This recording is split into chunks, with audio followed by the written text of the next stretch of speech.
Good afternoon. நான் commercial Setu from Coimbatore.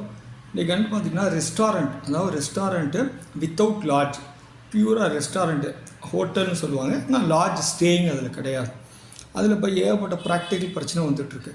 Sir இப்போ ப்ரொஃபஷனலுக்கு என்ன டவுட் வருதுன்னா, சார் காம்போஷனுக்கும் ரேட் ஆஃப் டேக்ஸ் 5% ரெஸ்டாரண்ட்டுக்கு, ரெகுலருக்கும் 5% ரெஸ்டாரண்ட்டுக்கு.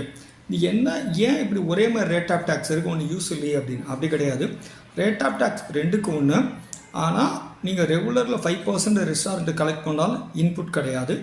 ஆனால் உங்களுக்கு 1.5 கோடி த்ரெஷோல்ட் லிமிட்டு கிடையாது. ரெகுலர் இருந்தால் எத்தனை கோடி வேணாலும் பண்ணலாம், இன்புட் எடுக்க முடியாது.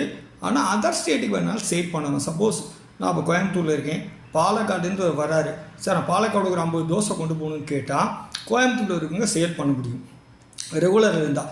காம்போசிஷன் ஆப்ஷனில் இருந்தால் அதர் ஸ்டேட்டுக்கு சேல் பண்ண முடியாது. ஆனால் காம்போசிஷன் ஆப்ஷன்லேயும் 5% ரேட் ஆஃப் டேக்ஸு கலெக்ட் பண்ண முடியாது, கையிலேருந்து கட்டணும். 1.5 கோடி த்ரெஷோல்ட் லிமிட். இது பியூர்லி ரெஸ்டாரண்ட் வித்தவுட் லாட்ஜ்.